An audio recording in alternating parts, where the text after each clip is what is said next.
Good morning. Welcome to our first Friday video series. There will be 6 of these, and this is number 1 right here in week 2. What I want to do today is to run through some more detailed background and academic information regarding the issue that was brought up in the documentary that I assigned and that I asked you guys to all write about. This issue of sex trafficking within the countries of Eastern Europe. So that's our case study today. My goal is to give some context to the story that broadly unfolded within that film, where we learn about a Moldovan woman who gets brought into Ukraine and then trafficked over to Turkey, and then there is a fairly dramatic instance of a husband trying to track down his wife and actually weirdly having some success. I say weirdly because that is not a common outcome. And as I was watching, I very much was not expecting that to be the outcome, but was, I suppose pleasantly surprised to find out that it was. All right, so let's get into Eastern Europe. The background here is fairly simple. Eastern Europe's not a new situation, and it is not it's not something that is unique just to the Eastern European context. What is unique to Eastern Europe is the speed at which the sex trade there globalized and the speed at which it became a real regional and continental problem. So, just for background, we know that there is sex trafficking that happens in Africa. We know that this happens in Southeast Asia. We know that it happens right here in the United States. In fact, the epicenter of human trafficking in the United States is actually Toledo, Ohio. So Eastern Europe, we have to understand a little bit of the background here and the context to understand why people spend so much time thinking about Eastern European sex, the Eastern European sex trade. And it's because in the early 1990s, various events, both globally and in a European perspective, all coalesced very rapidly to put women in a deeply vulnerable situation. The first thing that occurred was some very rapid political transition. So what you're seeing here on this map here, it's the furthest extent of the Soviet sphere of influence. These are the countries that became the Eastern Bloc. These are the countries that became either part of the Soviet Union or became part of the Soviet sphere of influence. And that extended all the way to East Germany and then all the way south down to Albania, Bulgaria, and the People's Republic of Yugoslavia, which was never part of the Soviet Union, but that country will come up again. So overnight, all these countries in Eastern Europe and South Asia, after the Berlin Wall falls, one nation turns into 15 different countries. And then a year or two later, Czechoslovakia splits in half. That's largely peaceful, but it becomes the Czech Republic and Slovakia. So we have 2 new countries there. And then starting in 1992 and ending in 1995, the partition of Yugoslavia starts going on. And over the course of about 10 years and a lot of bloody civil conflicts, Yugoslavia splits into the countries of Slovenia, Croatia, Bosnia, and Bosnia-Herzegovina, Serbia, Macedonia, and Montenegro. And Serbia itself has 2 autonomous regions. It's very complicated. This is more than just borders. This is more than just some changing of the political regime. It's associated by a rather terrifying political period in which no one's quite sure who's in charge and no one's quite sure how to do any type of oversight over civil society. So during the transition from communism to market economies, there are severe structural adjustments that occur within Eastern Europe. Many of these places, especially in the Southeastern Balkans, end up in pretty severe debt. There's almost no oversight of what's going on in the local areas. And many people lose their jobs. Well, why did they lose their jobs? Well, under a communist system, many people were employed by the state. And then as that operation gets turned over to free markets, people lose their jobs. So you have a lot of people, especially disaffected young men, who are potentially drawn to organized crime, and disadvantaged young women who don't really have any opportunity to provide for themselves or provide for their families, especially if they come from rural areas. And then also economic crisis. You don't get a capitalist economy overnight, and you don't get it without a little pain either. And the process of that through the 90s is something that's been described as shock therapy, right? Like you had to all of a sudden reduce these price controls, and you had to embrace privatization, and you had to embrace some deregulation. That's a shock to the system that people had been used to for many, many years coming together. Oops. Okay. And so the result is that through the 90s, I want you to pay very close attention if you follow my mouse, this area here through the 90s, you can see that in many Eastern European countries and Central European countries, you have a fairly high rise in poverty in many of these places. And then it starts to decline. But by the time that happens, the system and the industry was already so deeply established that it's really hard to root out. We're going to notice this a lot in this class, in our examination of global problems, because sad part is so many of these trends never should have happened in the first place. But once they got established, like it's really hard to pull the carpet out from under a pre-existing system that so many people are embedded within. And so even today, even as Eastern Europe has made some really consequential gains in living standards, the poverty numbers are pretty high. And this ensures a constant supply of women who are vulnerable to trafficking and sexual exploitation. As of today, 60 million women live in poverty, or people, pardon me, 60 million people in Eastern Europe live in poverty, with another 150 million in vulnerability to poverty. These are people who are one missed paycheck away from potentially losing their entire livelihoods and potentially having to answer some of these sketchy trafficking gangs advertisements. And that was something that I hope you picked up from the film, is that often we have a bit of a skewed understanding of how these things happen. Rarely is somebody kidnapped the way it happened in Taken, for example. So I've seen that movie, and then Liam Neeson goes and kills 100 Albanian people. I've seen that movie, but it's not a really good, look at the human trafficking industry. In reality, what we usually see is desperately poor and vulnerable women answering some of these unregulated ads for work abroad. And these are things like, well, you go be a waitress in Germany, or you can go be a maid in Spain, or you can go work at a restaurant, right? You can go be a cook somewhere in the Netherlands. And that's the promise. That's the promise. Of course, that's not how it actually happens. And I often have people ask me when I talk about this, are these girls really that naive? Do they not understand that this is going on? No, of course they understand that this is going on. But I think it's really hard for the average American to understand the desperation that comes out of let's say you live in a rural Serbian village of 2,500 people and there are 50 jobs and your brother is sick, right? Like there's just no real, there are very few comparable situations in the United States to the places that some of these women are coming out of, okay?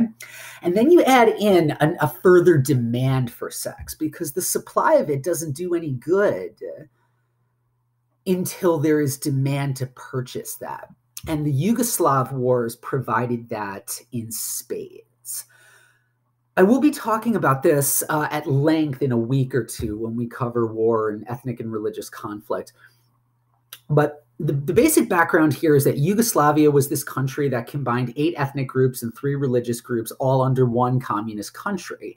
And when they lost the support of the communist system, the country splintered into the worst bloodshed Europe had seen since World War II. And this happened when I was a kid. 1991 to 1995 is largely the years of the Yugoslav wars. And then there was a further bombing of Serbia and a conflict with Kosovo in 1998. So what does war do? So in Yugoslavia, these countries that then have become epicenters of human trafficking in Bosnia and Serbia especially, this war did 2 things. One, We'll do three things, actually. The first is that it really destroyed the ability of many people to make a living. Whatever jobs or whatever agricultural villages existed, many just get destroyed, and people get ethnically cleansed and have to move to other places where they can't really provide for themselves. So we have economic destruction as a result of war. We also have, I'm just going to skip ahead here a little bit, it also wrecked the abilities of central governments to do any type of oversight over the operations of human trafficking gangs. And many of them got their start right here in the Balkans in the early 90s. A lot of these gangs actually started out as paramilitary organizations that were doing some of the things that governments in Yugoslavia or in the republics of Yugoslavia were not in a position to actually be seen doing, like ethnically cleansing a Croatian village, for example. And so there was a tacit agreement to let these quasi-paramilitary groups, quasi-organized crime groups kind of operate with impunity. And they did. And all the presence of foreign fighters and military bases and soldiers throughout this area, the prevalence of rape and sexual assault skyrocketed, and the prevalence of prostitution and the need for, well, need, I use that term lightly, but like the demand for sex workers went through the roof. And again, once that's established, it's really hard to root that out of a society. Fast forward to today, and the Southern Balkans are at peace, and a lot of Eastern Europe has improved quite a bit. But because of its proximity to Western Europe and also to Turkey, keep in mind, Turkey is a lot wealthier than these Eastern European countries, and Western Europe is much wealthier than Eastern Europe. Any country you see in blue is part of what's known as the Schengen zone. That's a country that has generally open borders. So if you get into one of those countries, you're generally in all of them. And so the places where human trafficking originates, right, gangs in Albania and Russia that take Moldovan and Ukrainian women across the border into the European Union, these borders on the western part of the eastern part of the continent are very porous. And the living standards are a lot lower there. So if you're, again, in Bulgaria, like getting from one place to the next, Romania, getting from one place to the next, often all it takes is a simple bribe.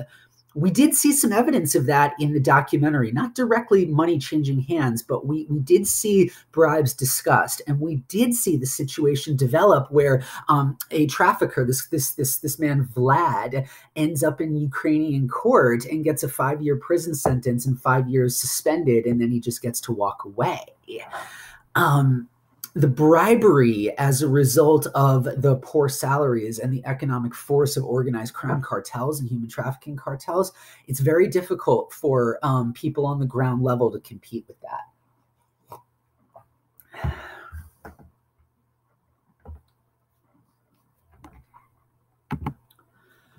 And then finally, in Western Europe, prostitution is generally a legal thing. Go to any Western European capital or any major Western European city, and you will find a red light district. You will find a place in which prostitution is generally legalized and regulated. But once you introduce a black market and a gray market and a white market, like those things end up being hard to tell the difference between sometimes. So there's a real challenge in trying to identify trafficked victims.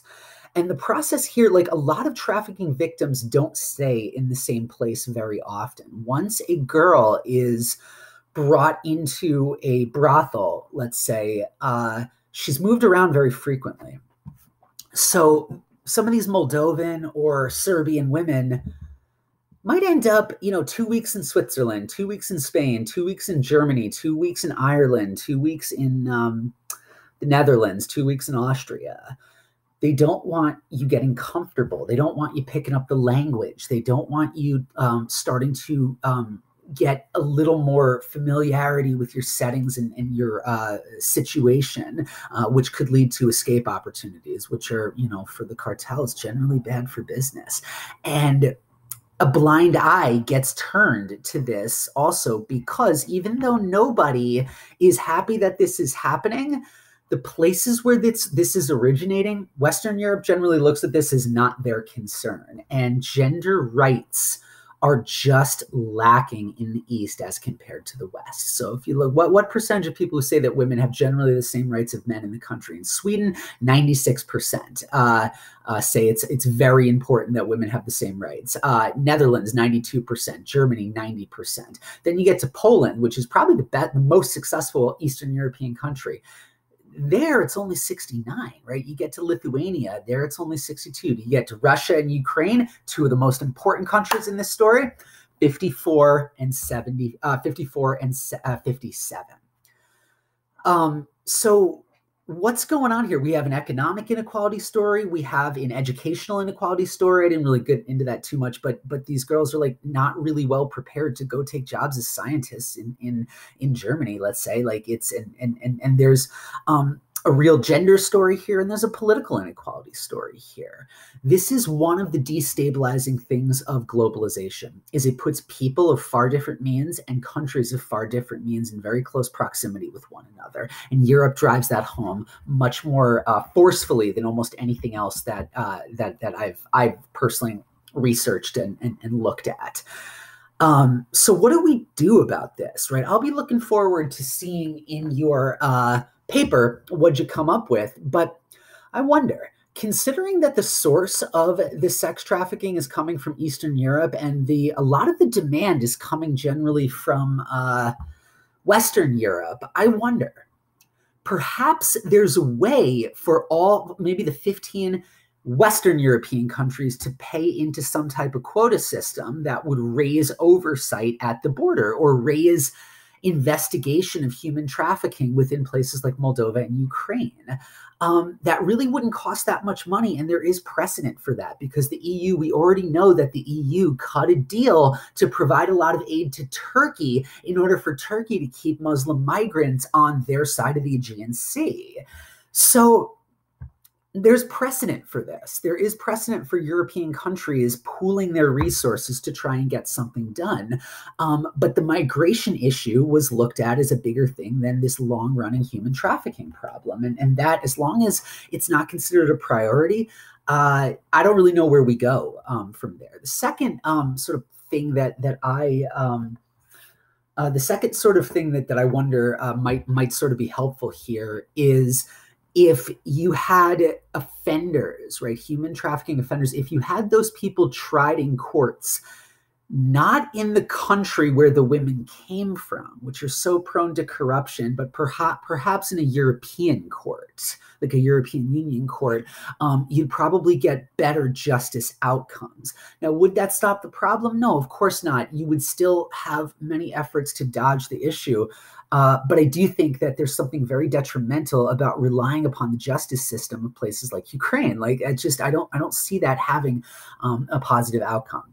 Nevertheless, I'll be excited to see what you guys come up with in your situation or in your paper. That's my video today. Keep it brief, keep it informative. And Group A, I'll see you on Monday. Group B, I'll see you on the computer on Monday. Have a great weekend, and you guys take care of yourselves. Bye-bye.